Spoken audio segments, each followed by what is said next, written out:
beer. Hello and welcome to the Sales Code Podcast with Kevin Teeler. This week, I'm delighted to introduce Mark Stouse. Mark, how are you today? I'm doing well. Thanks, Kevin. Good. Well, it's great to have you on the show, as we say. For the listener, Mark is and we both have our beers. Right? We do both have our, but you're absolutely cheers. Cheers. Mark, as well as being a beer enthusiast, Mark is an award-winning B2B CMO and CCO.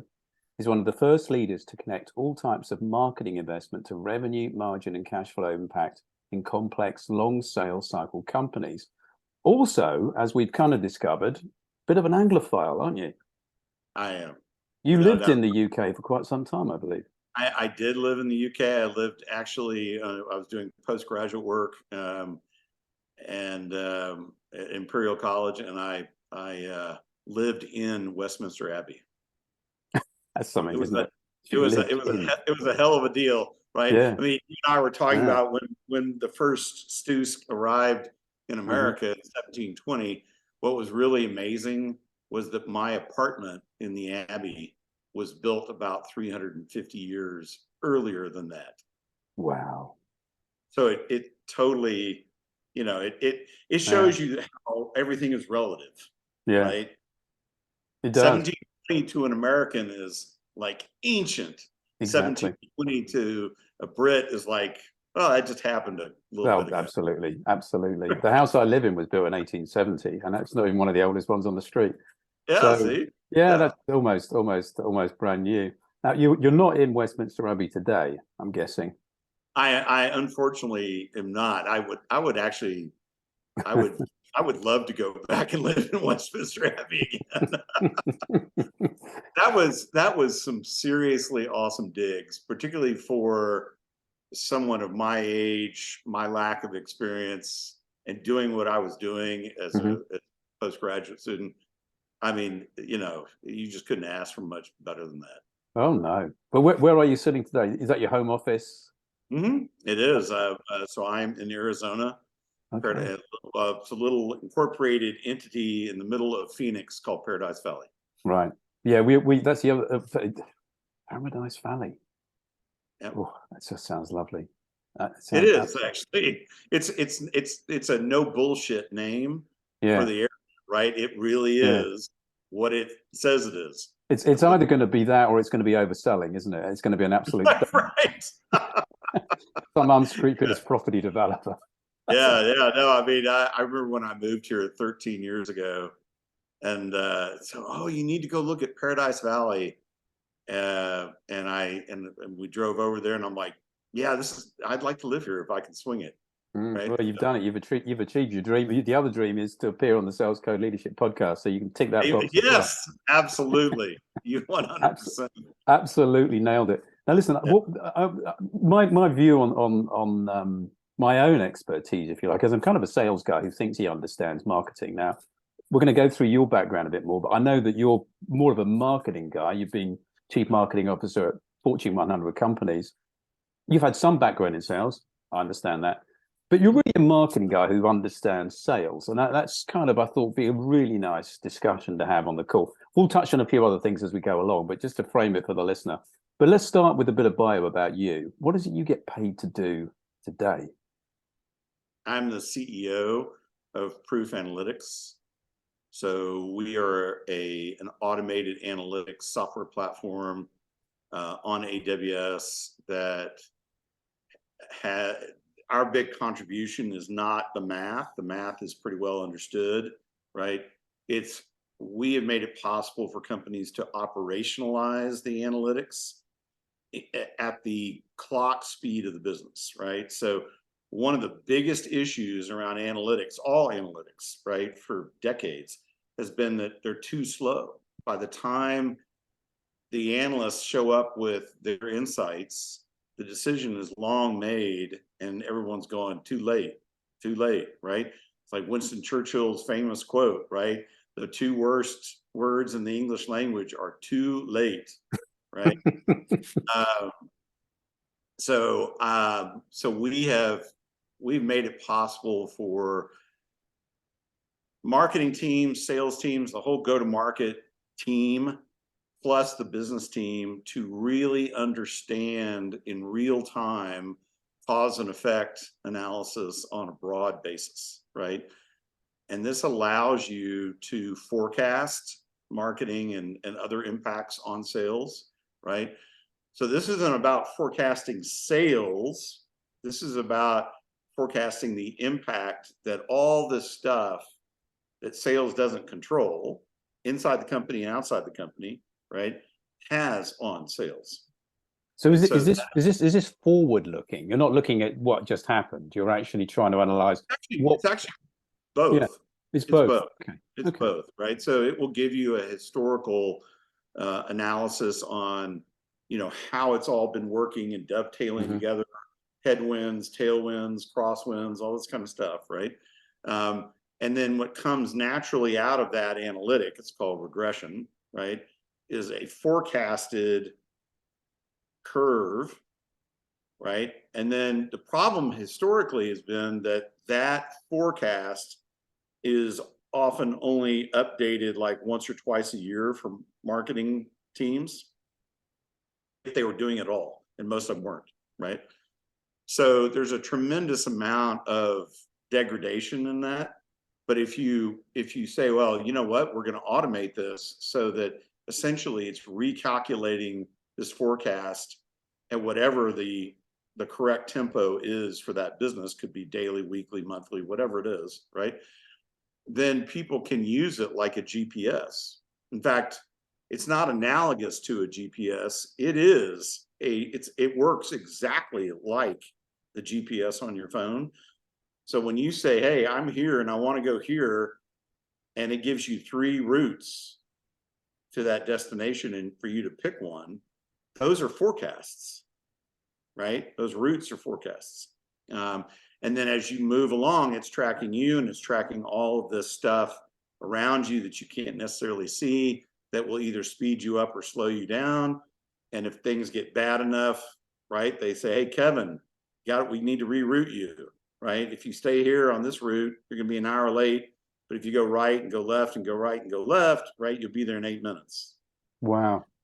That's exactly what Proof allows go-to-market teams, business teams to do.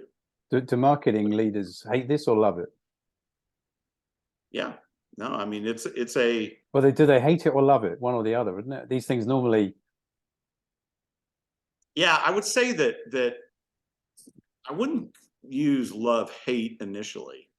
I would say that they can be afraid. So the people that invariably get the glimmer in their eye when we present are finance teams. Yeah. Because they're like, basically like, okay, we've always wanted to put the screws to marketing, and now we're going to finally get to do it, right? Right. And I would say a lot of times, not all the time, but a lot of times the sales leader is kind of over in one corner, kind of silently grinning, right? And then what happens when the first, analytics start to, come out of the system, what you discover is that about 25 to 30% of your spend is underperforming or non-performing. And that sounds terrible, but it's actually great, because now you know it and you can very quickly move to eliminate it. And then from that point forward, it's perpetually re-optimizing your spend in light of what's going on in the marketplace. So you actually, a mature user of Proof, the waste on marketing and go-to-market spend, meaning the whole thing together. So this would be marketing, sales, customer success, and product. Waste goes down to less than 3%. Really? Wow. Yeah, a lot of times less than 2%. A lot of that, probably pretty logically to most people, the more you're recomputing, right, in general, the less waste you typically have, particularly if you're acting on it pretty regularly. So So yeah, no, I mean it's basically classic math. There's nothing weird or black box about the math. It's just we have made it extremely accessible. I mean, that's a great company and a great solution for you to be sitting on top of with all of your marketing experience these past 20 odd years, right? Yeah, but I would say this, right? I have had so many different roles, and I've been a CEO twice, that I haven't lost my enthusiasm for great marketing, but I've lost all of my bias, Right. right? Mm. Functionally, right? Hmm. I kind of, as a CEO, part of my responsibility is to see it all through the cold light of day, right? Yeah. Um, and so I It's not really, about winning awards, it's about making money. yeah, Yeah. absolutely. And Yeah. so when someone, someone or a team or whatever isn't performing the way that they need to perform, they're not, just because it's marketers doesn't mean they're going to get a pass, No, right? Just I used to be one, right? absolutely. Now we're going to come back to this in a second, but before we get there, I'm guessing this is not the career you had in mind at 16. I don't know. Did you get out of bed when you were 16, on your 16th birthday and thought, I want to be running a marketing analytics vendor when I'm, in the Yeah. the top of my career? So I started out being extremely interested in politics, um, and saw myself probably at that age as a future senior political leader, right? Like a senator or something.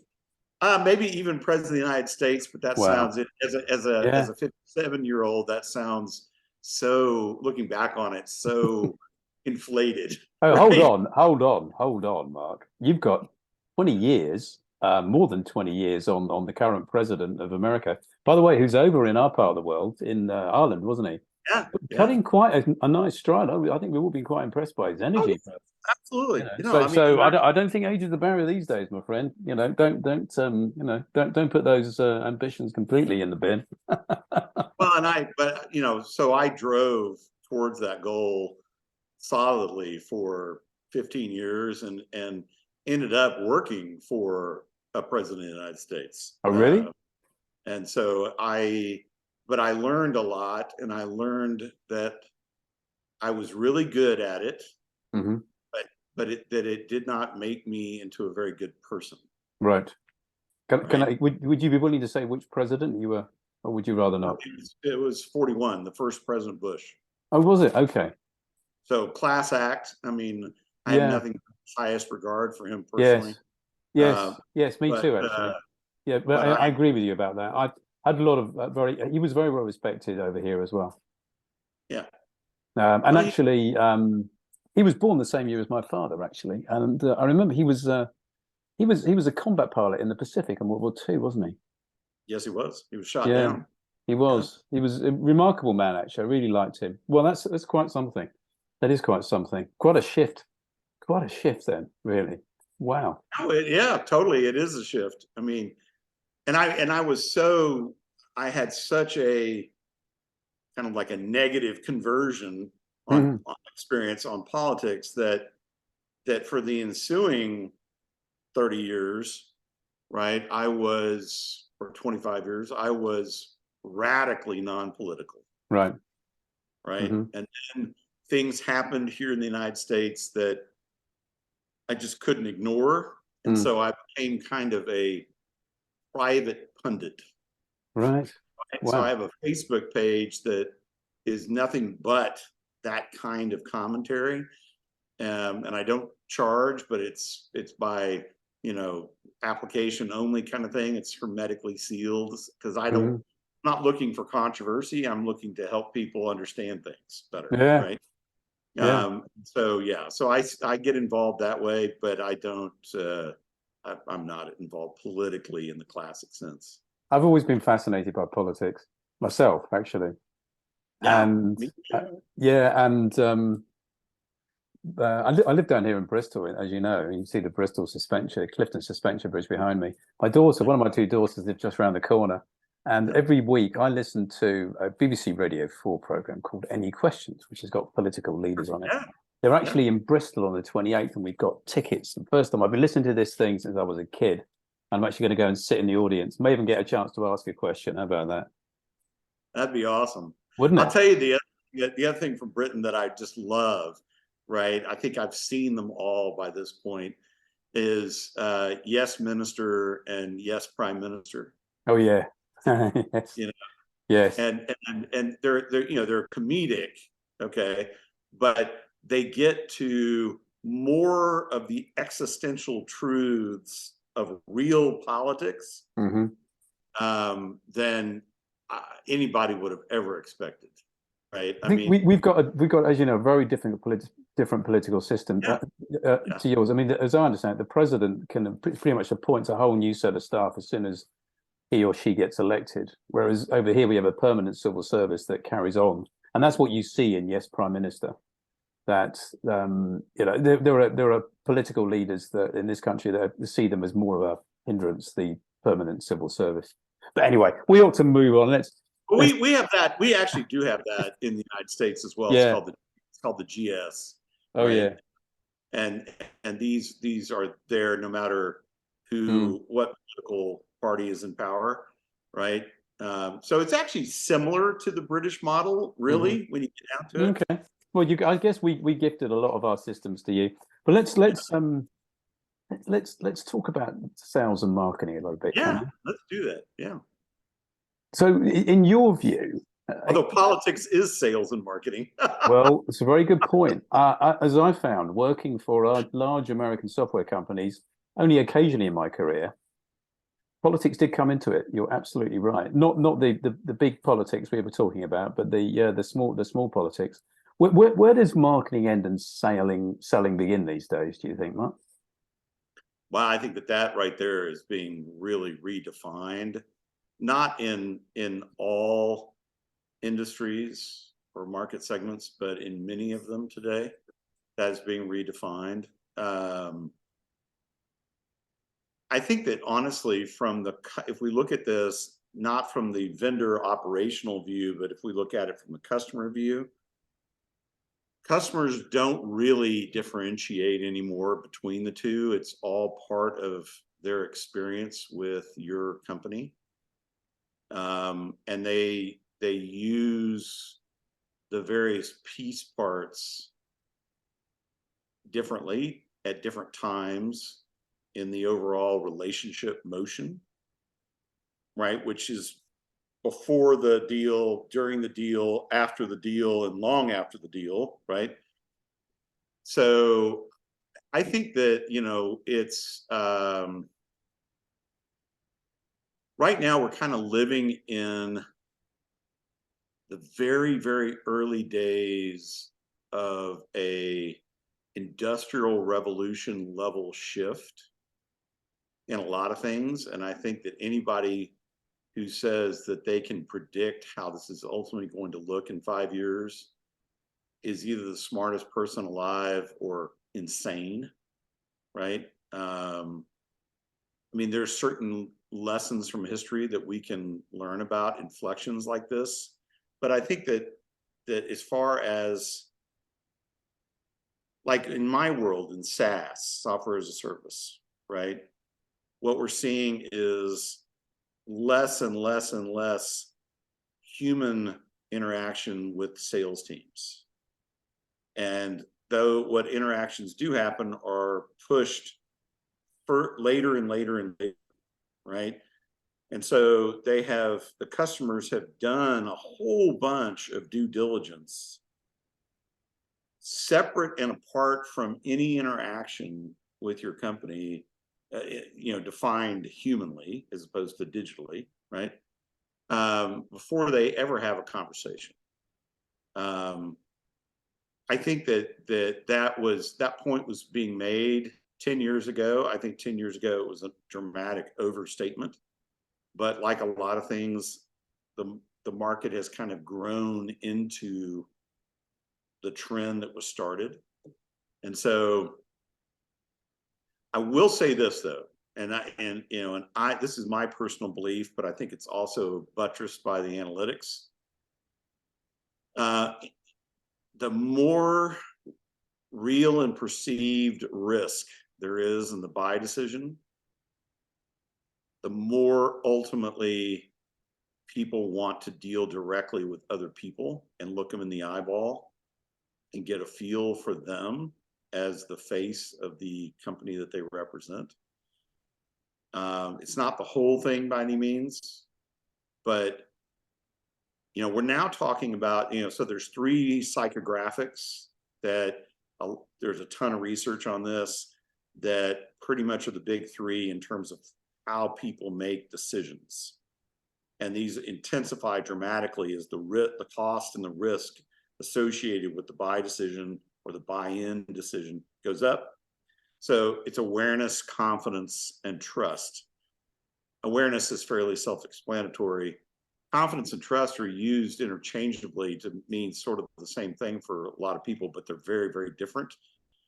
And the easiest way to illustrate the difference is that we have all worked with people who were supremely competent, but we had zero trust for, right? And we all knew I can think of a couple. I can definitely think. Yeah. Not hard for most people, right? No. And we also know people who were really, really, really good people that you would totally trust, but you know they're incompetent at a particular job, right? That's the difference between confidence and trust, right? And so this is where a first-class salesperson, there's just no substitute for it in those kinds of deals, right? If you're selling something that's very inexpensive and carries very little risk, particularly across time, extended amount of time, right? Then you can get away with something a sales motion that's completely online, that's e-commerce driven. But if you're selling, enterprise grade software that will have broad implications on the way a company does business, they're not going to buy that online from you. They're just not going to do that. And so I think that really to net it out, right, this is about the skew, right, of the relationship. Do I believe that the analytics show that sales, classic sales in those kind of deals, the involvement is becoming more discreet? Yeah, I think that it would be, it's not credible to assert otherwise. Do I think that means that it's any less important? No, I also don't think that's true. No, I agree with you. I see what's happening with AI as an opportunity for elite sellers to up their game, and it'll shake out the unprofessional salespeople who their role's going to be taken over by computers, right? Yeah, and just to show you this is in 6 months, this will be considered trivial, okay? But right now it's not. So one of our sales guys at Proof, over the course of a weekend, created an Excel file in which all the fields are tagged to ChatGPT prompts. And so he was showing it to me earlier this week online, sharing a screen. He said, just give me a company name. So I did. And he typed it in, so it was like 6 characters. And 4 seconds later, it had gone out and it had sourced everything about that company relative to these different fields that he had created, which was essentially everything of importance that you would ever need to know for our particular sales motion. And you were just like, it essentially created an account plan. Mm-hmm. Right? That's really what it is. Amazing. And so you're just kind of sitting there going, damn, right? 6 months ago, that would have been hours of work. Not anymore. It's quite astonishing, isn't it? It's quite astonishing. Let me ask you another question on the sales and marketing front then. Why is there tension between sales and marketing functions at the highest level? I think it's a number of things. We can start with just human politics and the desire for supremacy, right? There can be only one, right? And that's not true, actually, right? The world is a multivariable place and always will be, always has been, right? So the idea that any of us can be a master of the universe, can be the silver bullet to an equation, is just a fantasy. It's not the way it actually works. Parenthetically, I will say this real fast. One of the most powerful implications for working with analytics is that you begin to really understand how little you control relative to the whole, everything that means something to whatever you're trying to achieve, right? But far from being an excuse, right? It means that the little bit that you do control becomes hugely important. So you're like the surfer on a wave. You don't control the wave. The wave is like literally probably 95% of the equation, right? But what determines whether or not you finish with a flourish or wipe out is your feedback loops and your ability to interpret the wave and where the wave is going in real time and shift your weight on the board and all this kind of stuff so that you don't wipe out, right? That's the essence of that. So there's the politics of it.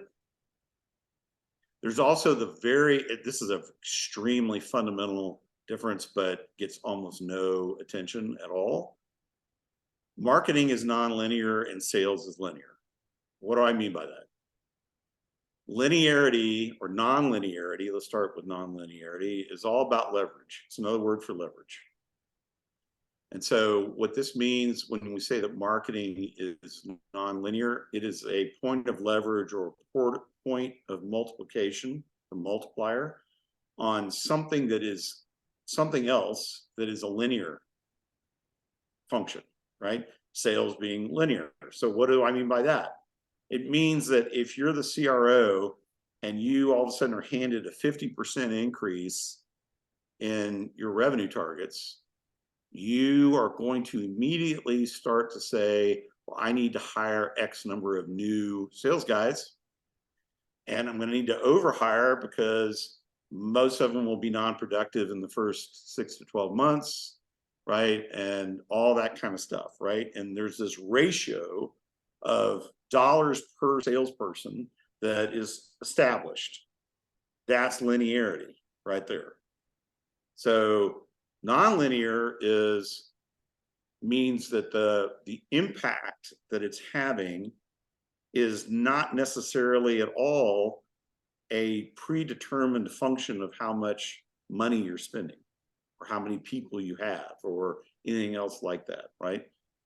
This is going back to like 1900, which is sort of like the beginning of modern marketing. This was what,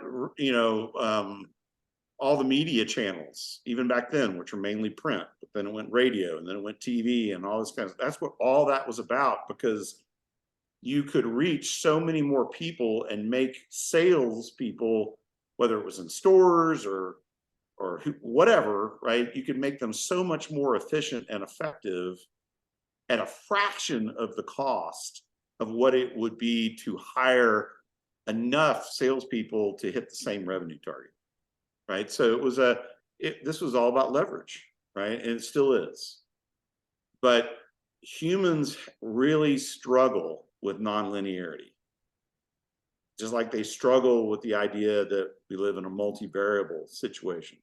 Everybody wants to reduce it down to one or two things, make it simpler than it really is, all that kind of stuff. And they also I mean, the number of sales leaders who do not understand the issue of time lag when they should, because they live it every day, okay, is mind-blowing to me, right? So let's talk about that briefly, what I mean. the idea that you could be halfway through your quarter and not be hitting your numbers or be on track to hitting your numbers, and you call up the CMO and say, hey, I need major help. You got to like spin it up and all hands on deck so that we can get our number for the quarter. I mean, what that says about your level of understanding about marketing is immense.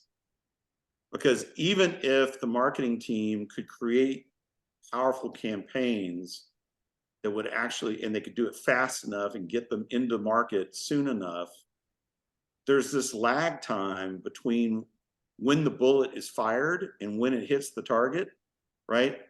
That you can't speed that up. It is what it is, right? And this is why the relationship in B2B between marketing and sales is also completely asynchronous. So if you look at Q2 marketing performance and Q2 sales performance, in B2B, there will be almost no relationship, statistically speaking, between those two. No connection. No connection at all. No connection at all. I mean, it's just and so it's really Q2 sales performance was influenced to whatever degree, whatever the multiplier is, right, by marketing decisions that were made 2, 3, 4 quarters earlier. Yeah, completely. You have to get your head around that. And do you think there are still revenue leaders out there that don't understand? Oh yeah, because I see it all the time, right? I mean, they certainly understand time lag in terms of how long it takes for them to close the deal. Mm-hmm. Okay, they get that part. What they don't get is how there's massive time lag in the way that all of these other factors that they don't control, and most of them don't control marketing. Yep. They also control what their competitors are doing or what the macro is doing or whatever, right? All that stuff, the time lag is highly variable. It can be very short and very long, depending on what it is we're talking about. So this is actually exactly like managing your investment portfolio personally, right? Some of your investments are going to hopefully pay off real fast. Some of them are almost guaranteed to be almost like lifetime investments, where by the time you're ready to retire, it will have made a lot of money. But each year it's not going to make that much money, but it's all going to, the law of compounding kicks into gear and all this kind of stuff. That's what my retirement plan has been telling me for years. I'm still right. Still awaiting the golden payoff that's going to. I mean, one of the things that I find myself when I interact with customers, and I tend to be kind of like I'm more of a true consultative partner to them, as opposed to somebody who's on the line selling software. And I'm talking to them about the economics of go-to-market, right? Yeah. What does this actually really look like? What is the truth of how this is really operating? Some of which they go, oh yeah, and I know that. And other times they're looking at me like, holy crap, I never thought of that, right? Yeah. And that's not a judgment, right? Because we all, I guarantee you ask me enough questions, you're going to find something somewhere that we both probably agree is important that I didn't know. I was hoping for that. I haven't managed to nail you down on anything yet, but I'm going to keep on trying. How much time do you spend out with customers along with the sales team yourself? Well, I tend to get involved in almost every customer very late in the sales motion, sometimes earlier, but most of the time later. Usually it's also pretty, it's pretty peer-to-peer. So I'm talking with CRO, CMO, CFO. Sometimes the CEO, but not a lot, really. The CFO or someone who is effectively in that role, right, is usually incredibly interested in what proof is all about. Particularly when they discover that the platform is actually agnostic. So you can model. We have focused our own business on the go-to-market customer, right? Okay. Marketing, sales, all that stuff. But Mm-hmm. you could model anything in business on our platform. Are you selling quite a bit to software companies, or is that a market It's for you? actually one of the greatest ironies around the tech. I mean, we do have tech customers, including some big ones, but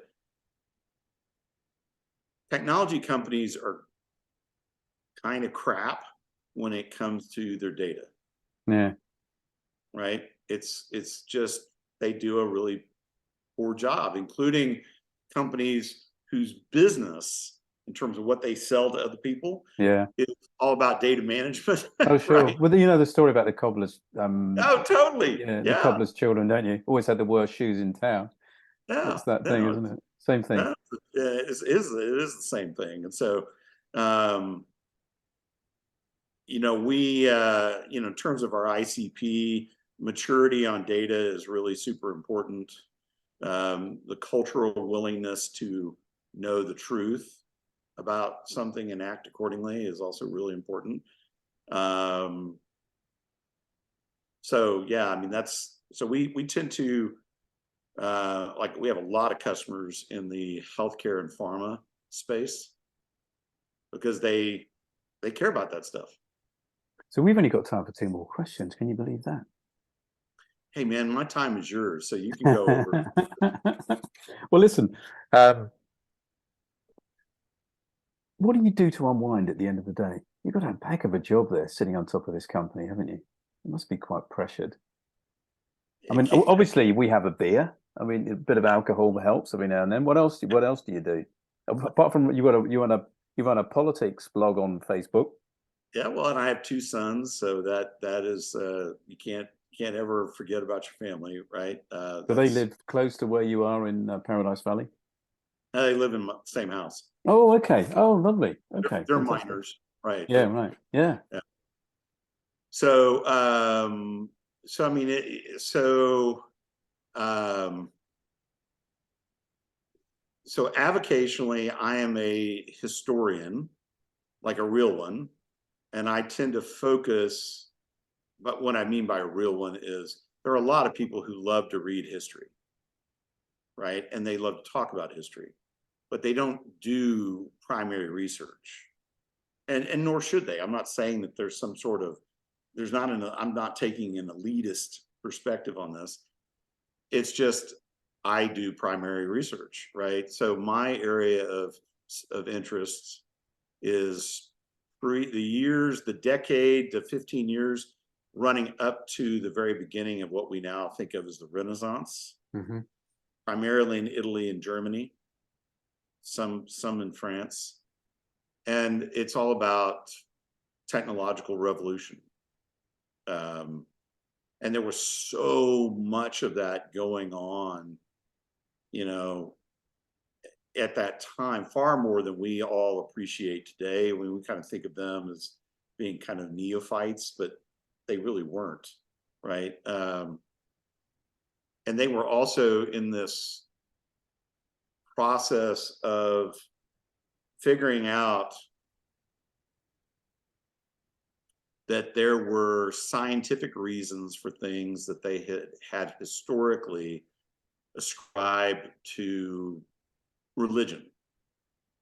God, for want of a better word, I suppose. Yeah, or like, going back into the time of Pompeii, which is not my area at all. But, the way that the Romans thought about Vesuvius was that the Roman god Hephaestus, the god of the forge, lived in the mountain. And when he got pissed off, right, hot stuff came out the top of the mountain. And are you here to tell me he doesn't? That's not how it all. that's yeah, right. So no, you see, no, let's not get on to Santa Claus. I know, I was just kind of blowing. All right, it for I mean, you, right? this isn't going out anywhere around Christmas, but let's not spoil people. No, I'm not going to touch Santa Claus. No, okay. Let's leave some sacred things. So I mean, they were going through that, which we don't really have that aspect to it today in the same way that they did. So they were having to let go of some pretty existential Yeah. beliefs, right? There's a kind of without going down a road that could take us in a challenging direction. There's a sort of a similar thing going on with conspiracy theories at the moment, not just in your country but all over the world, Sure. fueled by algorithms that seem to be pumping garbage at us that we continue to soak up. But listen, here's the last question. Here's the last question. This is the one that always makes people stop and think.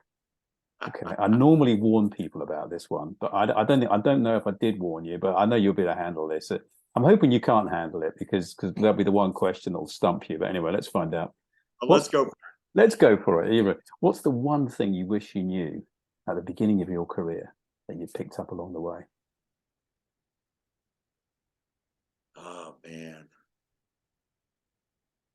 so much there, right?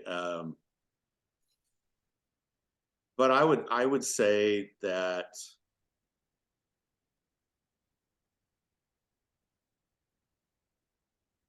and I think a lot of times this is young people in general, right? Well, you know, it's sort of like more, it's arrogance coming, you know, sourced from ignorance, right?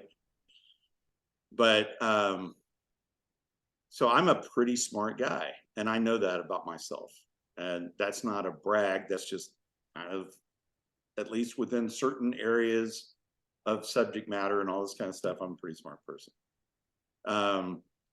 I used to think though that made me unusually important.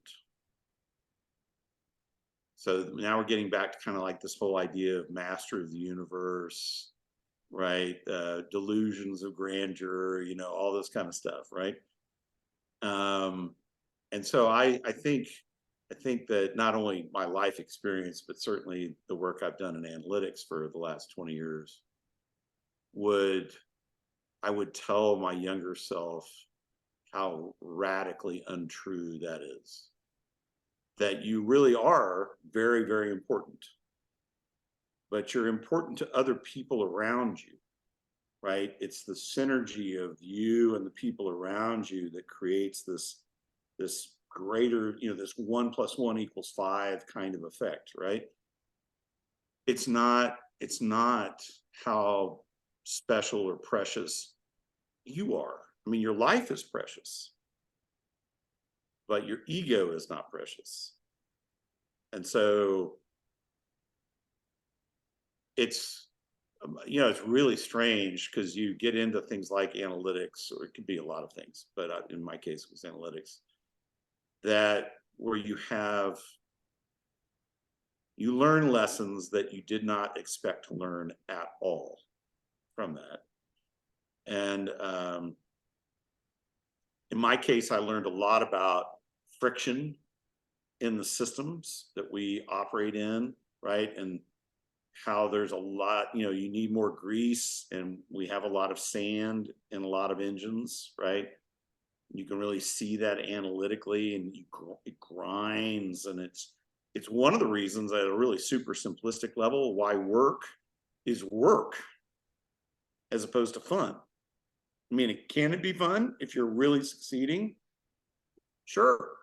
But it's still work because you're having to overcome so many obstacles, so many headwinds, right? But also it's just, you really understand transience. So I 3 weeks ago, I lost my mother. She passed after a long and extremely fruitful life. So she had nothing to apologize for, nothing to be sad about. And I miss her, but I don't feel regret about it. I saw a lovely post you put up, a picture with her. Yeah. On LinkedIn. That was a beautiful piece of work. Thank you very much. But one of the things that I have learned is, and this is totally borne out in the analytics, is how perishable everything is, right? So like as long as somebody is alive that remembers my mother and all that she did for people, she will not truly pass. But sooner or later, there will not be anybody around that remembers her. And this sort of, there's a great line in the Book of Common Prayer in the UK, right, about ashes to ashes and dust to dust. It's used at funerals, right?